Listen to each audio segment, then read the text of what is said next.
All right, there we go. So, welcome everybody to session four, room one. Our topic here is space education professional development. So, I'm going to be diving into why space education is important and why everyone can get involved, not just formal educators. And then looking at some particular resources, a lot of free resources you guys can walk away with, and a little bit of a preview of the professional development programs that I run for educators. And then obviously, I hope everybody will stick around to see Frank White and Felix Gatfield after this. It's going to be a really fun closing session. I love that there's like 60 years between their birthdays, I think. So it'll be fun to hear from two guys who have interviewed a ton of astronauts and get their perspective on all of this.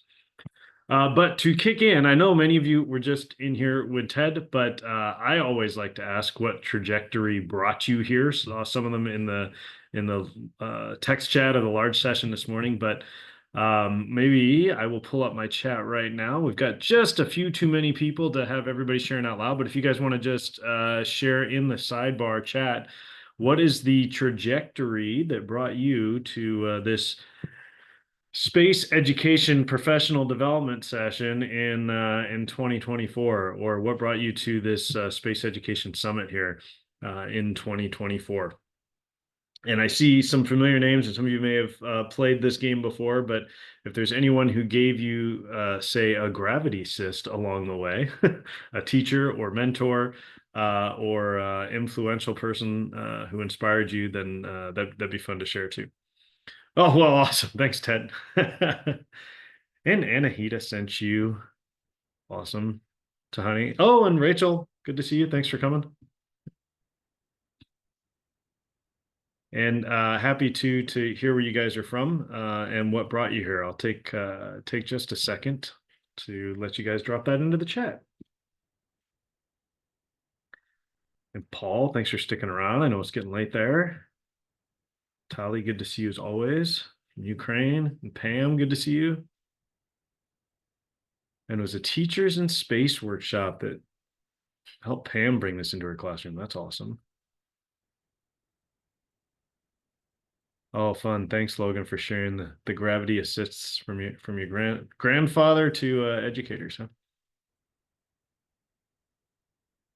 Awesome. A lot of people, I think, got that assist from Carl Sagan there, Terry. Thank you all for sharing. When I do this with smaller groups, it's fun to kind of go around and hear everybody's story. But for today, I will keep us moving.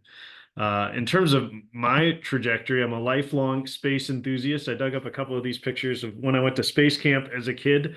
I think this is sixth grade and probably 10th or 11th grade over here. And between us, I can share that both times I got the outstanding camper most likely to go to space award. Hasn't happened yet, but like Terry said, I've got time, right? Got to make the most of it, but hopefully I've got there's plenty of runway ahead. But it absolutely influenced what I chose to do for school. So I went to school originally for astronautical engineering. We're talking orbital mechanics and spacecraft systems design, but I didn't like it, and I jumped ship like everybody else in the early '90s. But instead of jumping to mechanical or civil engineering, I jumped all the way to studying literature and philosophy. So I was briefly a high school English teacher, which led to my role as the tech coordinator for the campus. And this was absolutely in the Comic Sans postage stamp picture in your PowerPoint slide days. And you can see the Blueberry iMac here dates me just as much. But this was the library I worked in as the tech coordinator and the AP senior literature teacher. But it led to a position at the district in the Orange County Department of Education. And from that point, I wound up working with the very first Google Teacher Academy, and that was the next almost 15 years of my life doing professional development, largely focused on Google for Education.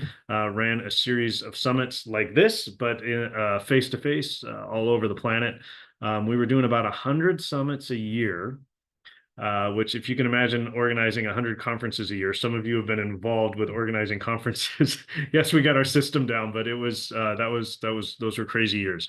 But of course, all that was changing. Actually, pre-COVID, 2019, Google had 95% market penetration in North America. So that was already changing. People were not quite so excited nor quite so afraid of the change. So I had an opportunity to refocus, and like everybody got a chance to hit that reset button during COVID. And for the last almost 5 years, my entire focus has been on space education. So I can't say it's quite as lucrative as working in the Google for Education stuff, but it's meaningful, mission-aligned work, and I'm excited that it's sort of my focus every day.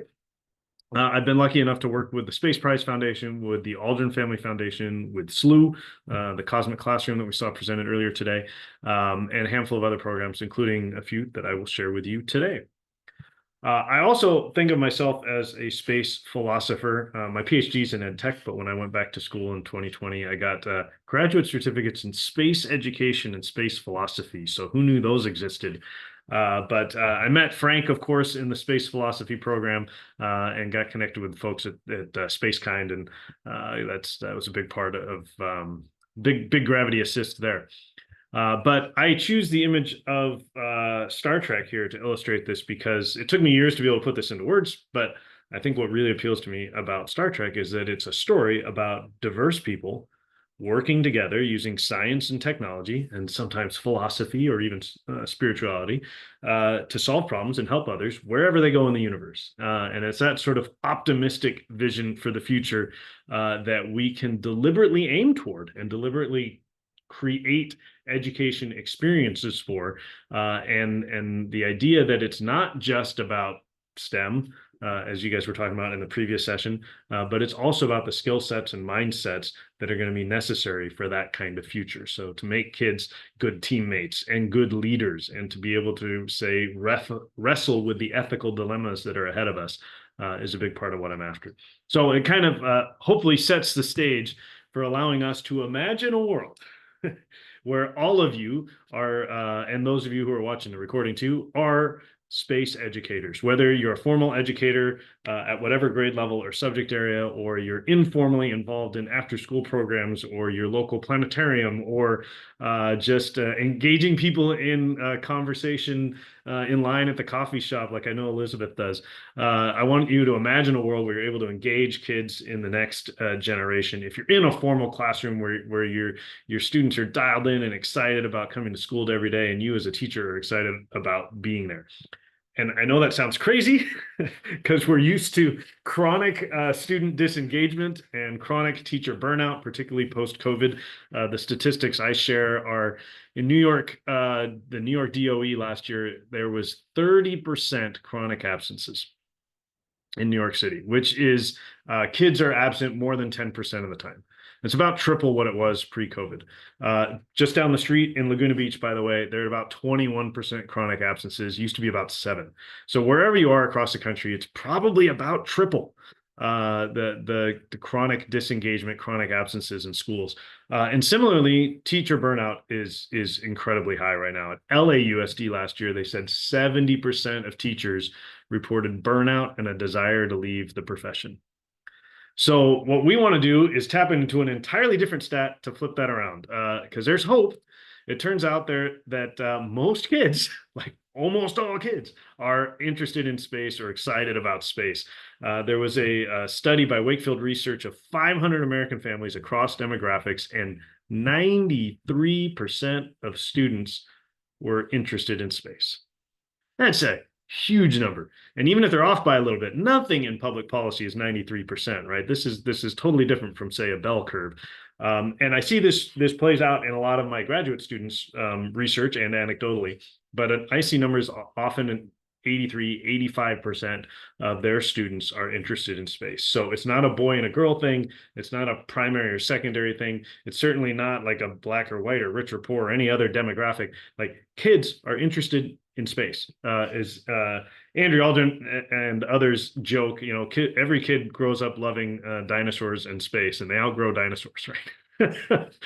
So if we can tap into that to give kids a meaningful, engaging experience in schools, it turns out that also helps teachers feel better about what they're doing in schools. So we're talking about increasing student engagement, in addition to career preparedness and building STEM skills, of course. Then the driving question in my mind is, are students ready for this reality? This is not 40 years out from now. It's not the someday we're going to be landing on Mars. If you think about today's, well, let's think about three existing technologies today. One is Starship. We just saw another test flight this week. And people think about this ship for going to the moon or going to Mars, but the idea that you can go anywhere on the planet in 45 minutes, and they think they can do it for about the price of a first class ticket, airline ticket, all of a sudden now that's going to change countless industries. Obviously, first class travel, but also imagine what, say, Amazon would do with this technology to get a shipment here from China in 45 minutes. Not surprisingly, they're building their own. Blue Origin's over there building the New Glenn rocket that's similar in size and scope and purpose to get 100 tons of cargo or passengers anywhere on the planet in 45 minutes, right? Similarly, think of what, from a geopolitical standpoint, what would the military be interested in landing, personnel and material anywhere in the world in 45 minutes? Not surprisingly, the U.S. military already has contracts with SpaceX for this. So this is not a far distant future. This is the reality that kids are seeing today. And this is just brought into clearer focus every time we see SpaceX do something like this. You don't even need a runway. You just need a tower that can catch the rocket, right? And the top of the rocket, of course, is meant to land and take off again without facilities on the moon or wherever that might be. So really kind of a new world that kids are graduating into. And on top of that, I said we're going to look at three technologies. One that people often don't think about are constellations of small replaceable satellites like Starlink. And Starlink's able to provide broadband internet access regardless of infrastructure on the ground, regardless of borders or despots. It's obviously already changing the geopolitical realities down here in places like Ukraine or places that are damaged in hurricanes and they lose their infrastructure. Starlink is already offering internet access in situations like that.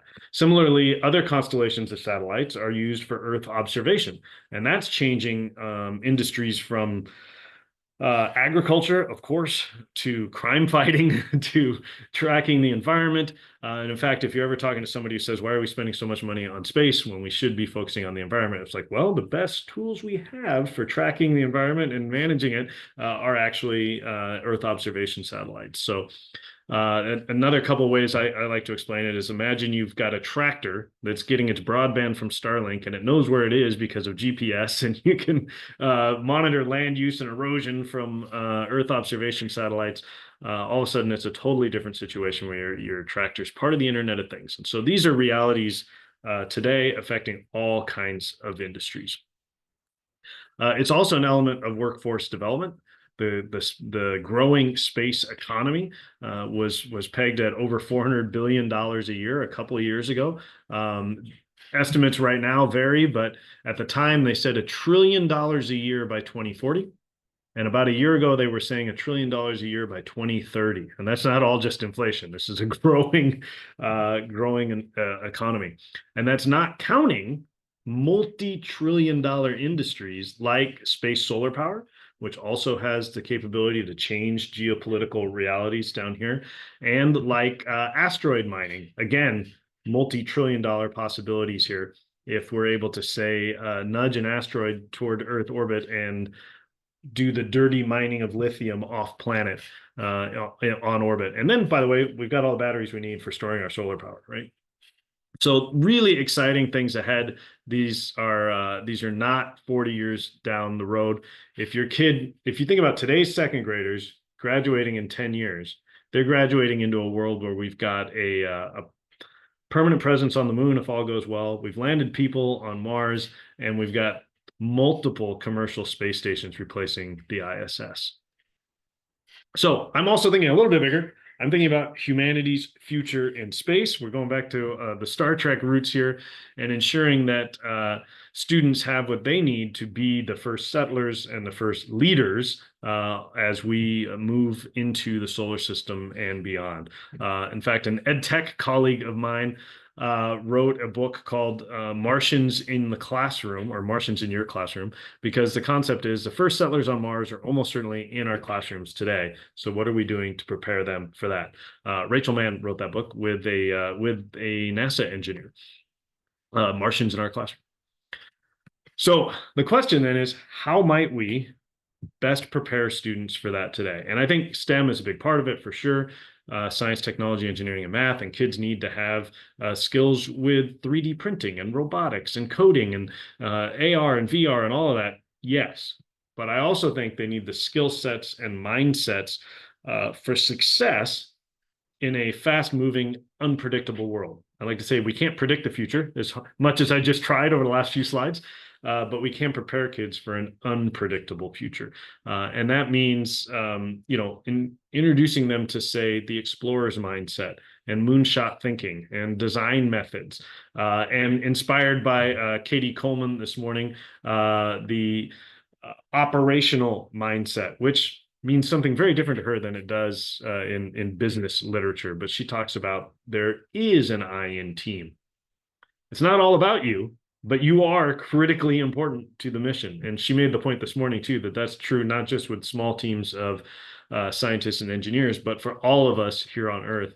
We're all critically important. So when I talk about everybody in this session, or anybody that's watching the recording later, being and becoming a space educator, if you're not already, that's part of it. Is if you're passionate about this, you're critically important to the mission. So I think the idea of preparing kids with the skill sets and mindsets they need is important.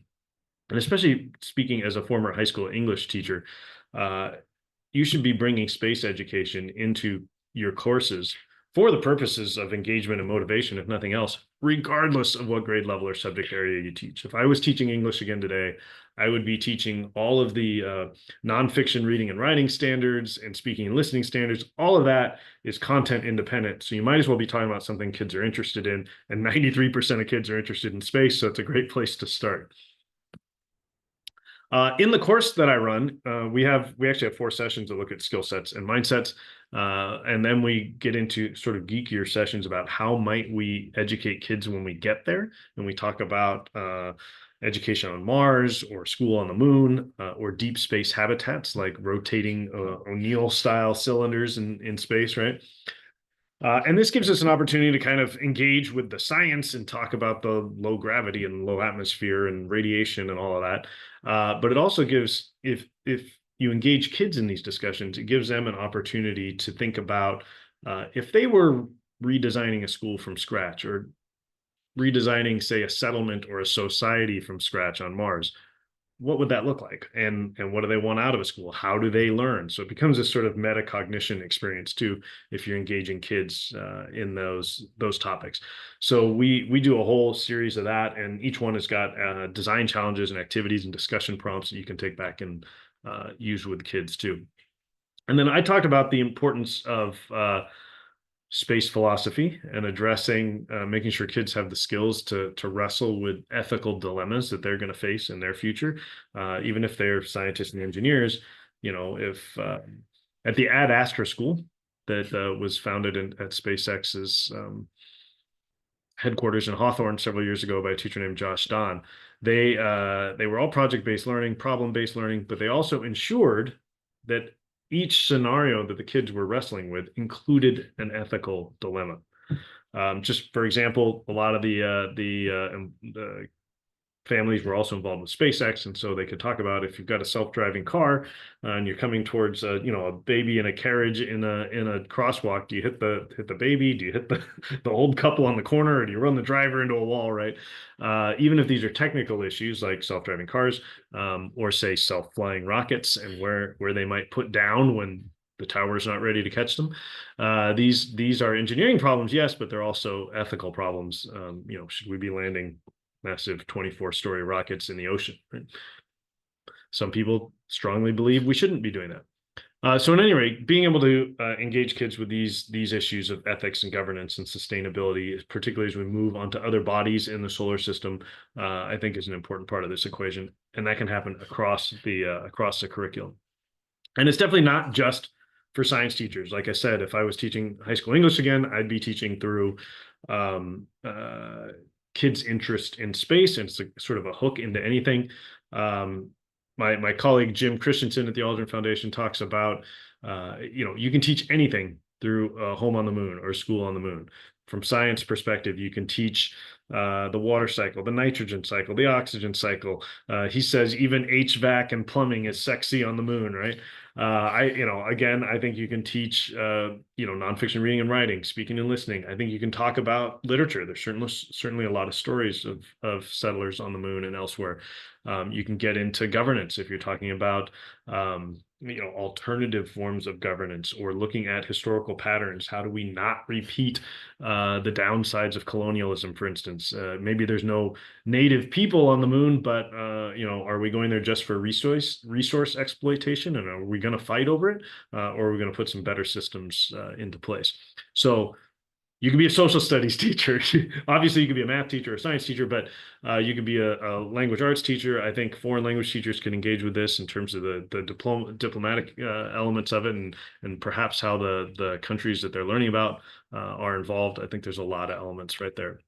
So I'm challenging everybody who is in this session right now that you can be a space educator. That's my vision for you. That's the result that I'm after when I do sessions like this, is that I hope, if you haven't already caught the bug or been lit on fire, that this will be it. And I want to give you some resources to do that.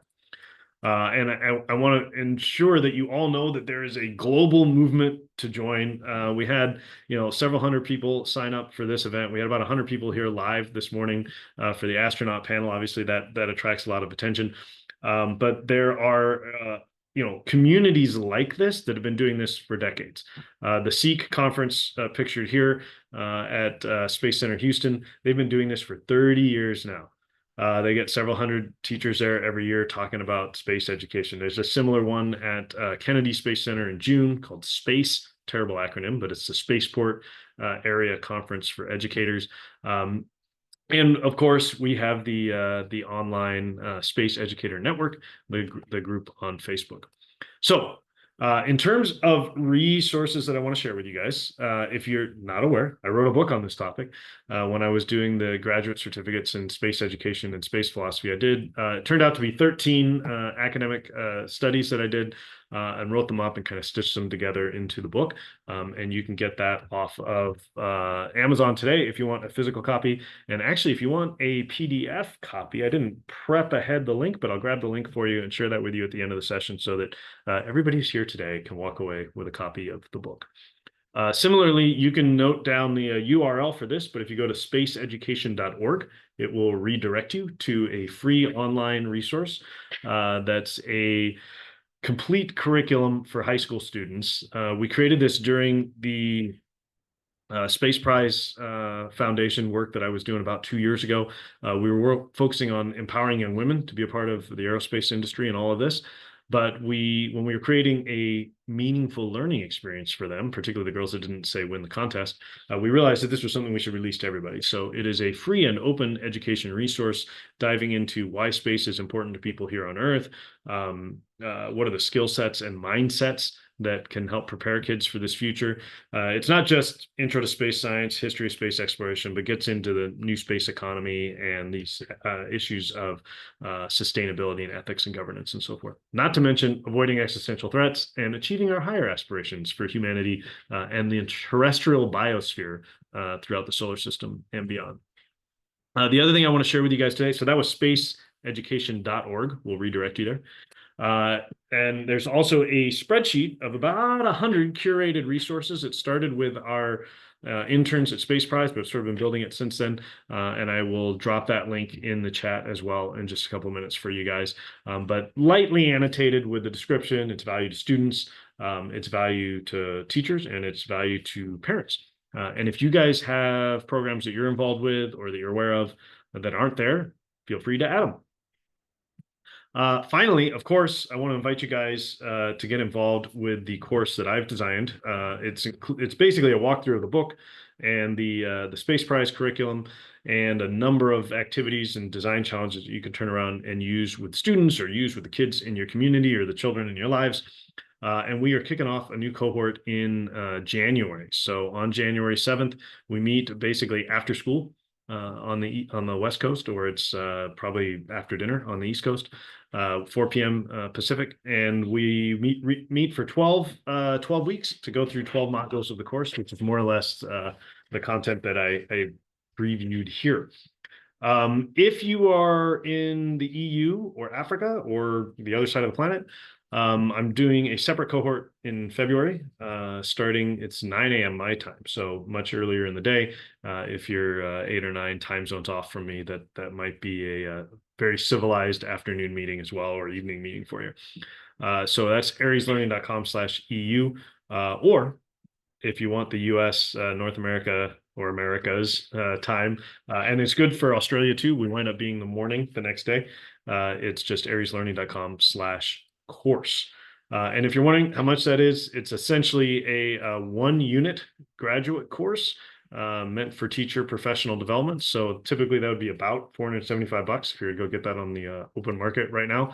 I offer it for $199. So I hope that's particularly accessible, and we can get a lot of people to go through this, whether you're a formal educator or informal. And about half the people that go through this are just enthusiasts from all walks of life. So you guys can join me in there. And if that's still, if the pricing seems a little inaccessible, I was asked recently if I could do a payment plan, and I realized, well, yeah, actually the website will do that. So wind up setting up a new membership setting. So for $49 a month, you'd wind up paying for the course over the course of the first 4 months, which is how long it takes us typically to get through the entire course.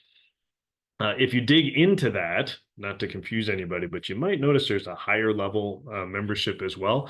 And that includes the Earth and Space experience for educators in New Mexico. I mentioned this morning, we take teachers out in the desert. We go to Spaceport America for a day, and then we head out into the desert for the next 2 days and visit landforms that are analogous to places on the moon, Mars, or elsewhere in the solar system. So we're on lava fields and sand dunes.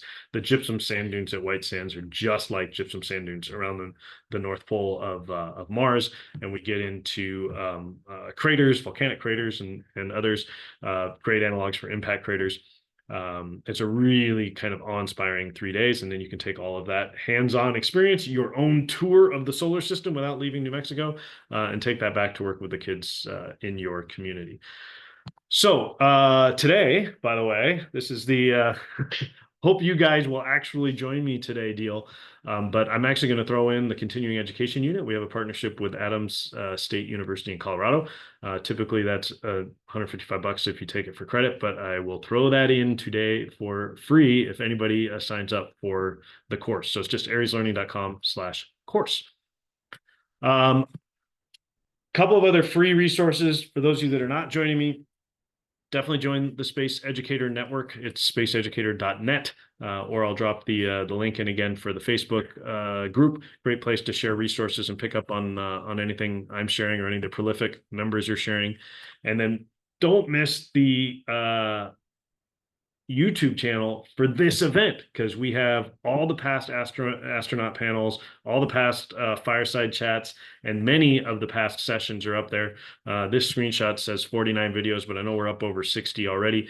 And a number of these sessions will be going up there as well. And then it occurred to me that I also ought to be sharing the Space Prize speaker series that we ran when I was, we ran about 18 episodes, I think it was, and we interviewed engineers, scientists, astronauts, but we also interviewed space historians and space lawyers and a space interior designer who works on luxury spacecraft, and space fashion designers working on, say, flight suits and things like the new Prada spacesuit. And so they're really, really just a very cool series. Maybe not for the youngest learners. They're about hour interviews, but boy, you know, for educators and for older kids, this is a really great introduction to the wild variety of trajectories that bring people to the space industry. And it really illustrates the fact that whatever your strengths and passions are, there's a place for you in this industry.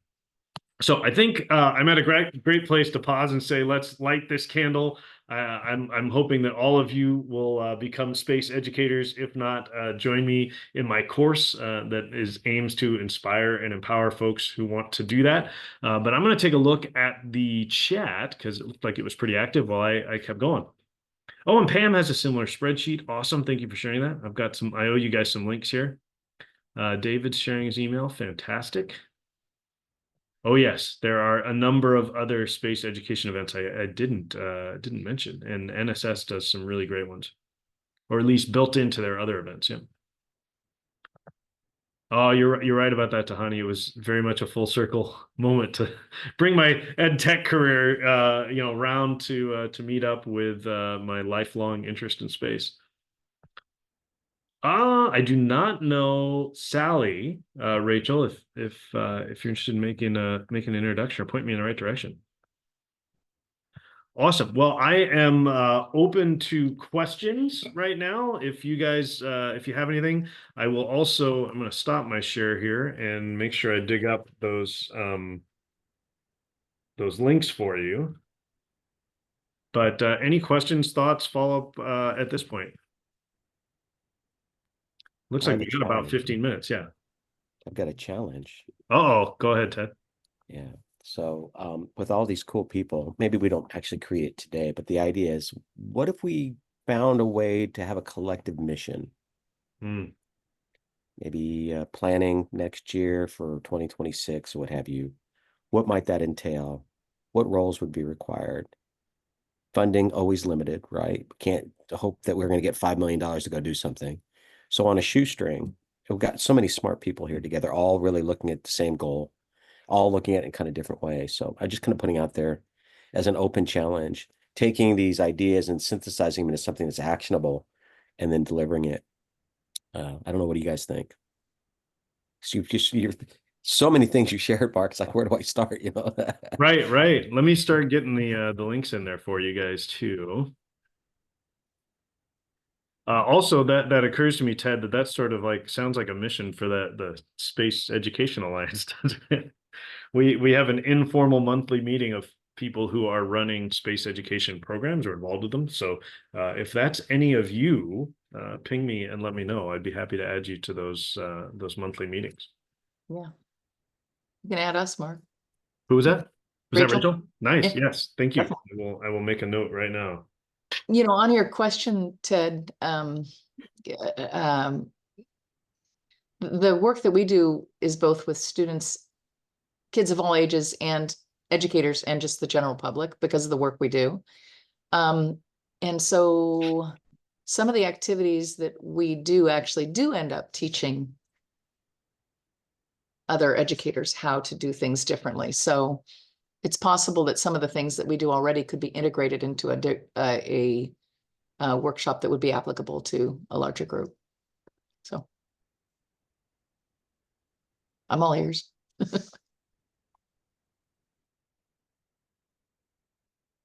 Okay, here is the Facebook group there. And from there,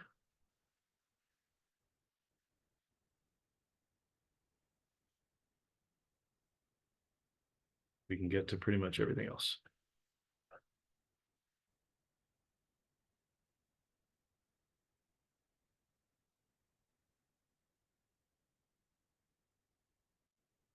Any other questions about the resources I shared or about the course? Here is the curriculum.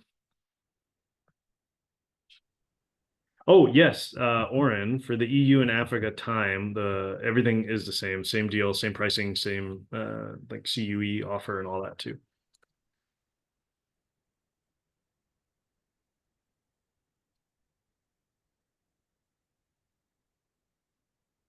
And here is the spreadsheet.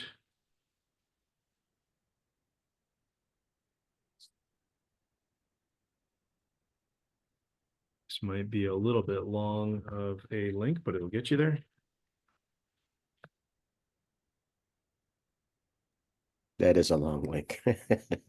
It's just a Google spreadsheet, but you can get that from the Facebook group too. There's the course. Here's the EU version. The last thing I got to do is dig up the PDF of the book. You had a question from someone, Mark. Oh, From yeah. a student, would you consider it relevant to take part in the course as a high schooler?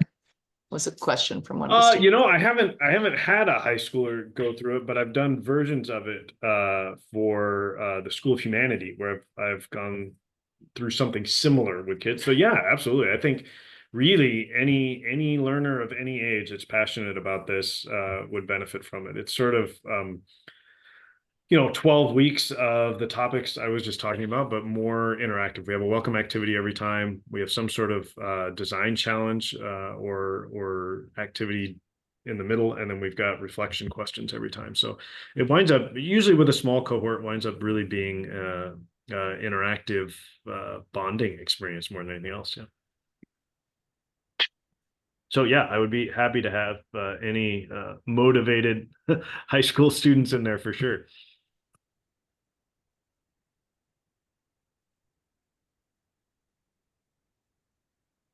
Here we go. Sorry, I had to dig that up, but here comes PDF of the book, which is not so much a curriculum, but this might be something you guys are interested in. It's more written for the educators. It's a series of studies kind of stitched together into a coherent volume. But we use that as one of the texts for the course in addition to the curriculum that I shared above. Your sources in that book are amazing. So to this day, I look Thanks, at Terry. yeah, did a lot of research. I can tell. I did I was using Zotero for that. there was a lot of research.